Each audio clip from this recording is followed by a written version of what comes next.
క్రీస్తు ప్రభువారే స్వయంగా ఏం చేస్తున్నాడంట? ఆయన ప్రతి గడపకు వెళ్తున్నాడు, ప్రతి వ్యక్తి దగ్గరికి వెళ్ళి సువార్త ప్రకటిస్తున్నాడు. ఈరోజు ఆయన ప్రతి వ్యక్తితో మాట్లాడుతున్నాడు, ప్రతి ఒక్కరి హృదయమును ఆయన తడుతున్నాడు. వాక్యముతో నా కుమారుడు అనుకుంటూనే వస్తున్నాడు. ఇంకో పదం ఆయన ఉపయోగించట్లా. ఏం పదం ఉపయోగిస్తున్నాడు?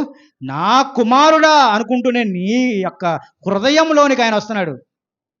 నీ హృదయంలోనికి ఆయన వస్తున్నాడు. ఇదిగో నేను తలుపు యొద్దనే నుంచున్నాను, నువ్వు తీస్తావని ఎదురు చూస్తున్నాడు. ఎట్లా వచ్చాడు నీ దగ్గరికి?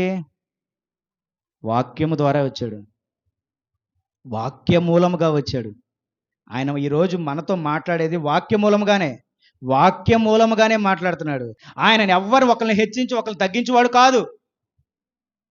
అందుకే మొదట చెప్పాడు, నీ క్రియలను నేను ఎరుగుదును. నీ క్రియలు దేవునికి ఇష్టమై ఉన్నప్పుడు, నువ్వు విశ్వాసముతో ప్రార్థించినప్పుడు కొండని సైతం తీసుకెళ్ళి ఎక్కడ వేస్తున్నావు? సముద్రంలో వేస్తున్నావు.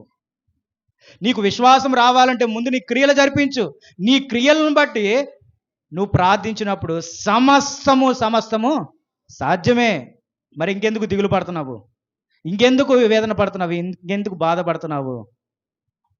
క్రియలు జరిపించండి, దేవుని క్రియలు. మరలా వేరే క్రియలు కాదు, దేవుని క్రియలు జరిపించండి.